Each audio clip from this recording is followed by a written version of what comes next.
Israel wakati huu inaendelea kushambuliwa vibaya, lakini pia maeneo mbalimbali ya taifa hilo majumba yamekuwa magofu. Baadhi ya video zilizoshirikishwa katika vyombo mbalimbali vya habari, lakini pia katika baadhi ya mitandao ya kijamii zinaonyesha namna ambavyo majumba yamedondoshwa kutokana na makombora ya Iran. Iran iliwahi kuweka wazi kwamba ikiwa Israel itaamua kuingia vitani dhidi ya jamhuri hiyo ya Kiislamu ya Iran, basi itashambuliwa na kuwashwa moto vibaya mno. Wakati huu jeshi la Iran IRGC limetangaza kwamba litawasha moto mkubwa zaidi ya huu ambao iliuwasha ndani ya siku chache tu zilizopita. Hata hivyo, hofu ni kwamba wakati huu Iran inafanya mashambulizi kwa mataifa mengi, mataifa zaidi ya 15 kwa siku moja.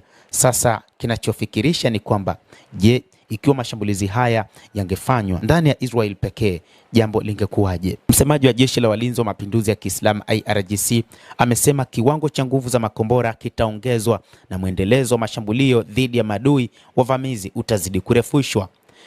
Jenerali Ali Mohamed Naen ameeleza hayo siku ya Jumanne alipokuwa akizungumzia mwendelezo wa mashambulizi ya kijeshi ya Jamhuri ya Kiislamu ya Iran kupitia operesheni ya Ahadi ya Kweli namba 4 na kusisitiza kwamba majibu ya siku ya kwanza na ya pili ya vita yalikuwa ya nguvu kubwa na ya zaidi na ya kutekeleza kuliko siku za vita vya siku 12, lakini wakati huu wanaenda kutumia makombora mazito mno kuiwasha moto Tel Aviv. IRGC imesema sasa kinachoenda kutokea ni kuteketea kwa Tel Aviv na maeneo mengine, hasa maeneo ambayo yametekwa na Israel na wameamiliki kuwa yao katika taifa la Kipalestina. Hofu inazidi kuongezeka kwa Waisrael kutokana na mashambulizi haya mabaya ambayo yanafanywa na Iran. Licha ya kwamba jeshi lao la IDF nalo limekuwa likifanya mashambulizi katika taifa hilo la Iran, ni kwamba bado wasiwasi ni mkubwa mno.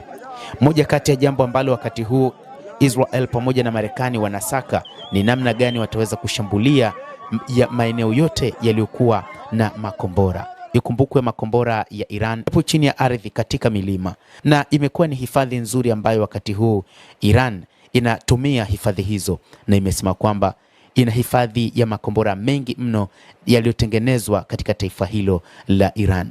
Lakini pia ndege zake zisizokuwa na marubani, ndege za Shahed, zimekuwa kizungumkuti mno na kwa taifa hilo la Israel, na kwamba sasa moja kati ya mambo ambayo wanayaona ni mambo mazito ni jinsi Iran inavyoshambulia. Mashambulizi yamekuwa makubwa katika maeneo mbalimbali. Raia wa taifa hilo wanaishi chini ya ardhi katika mahandaki, lakini pia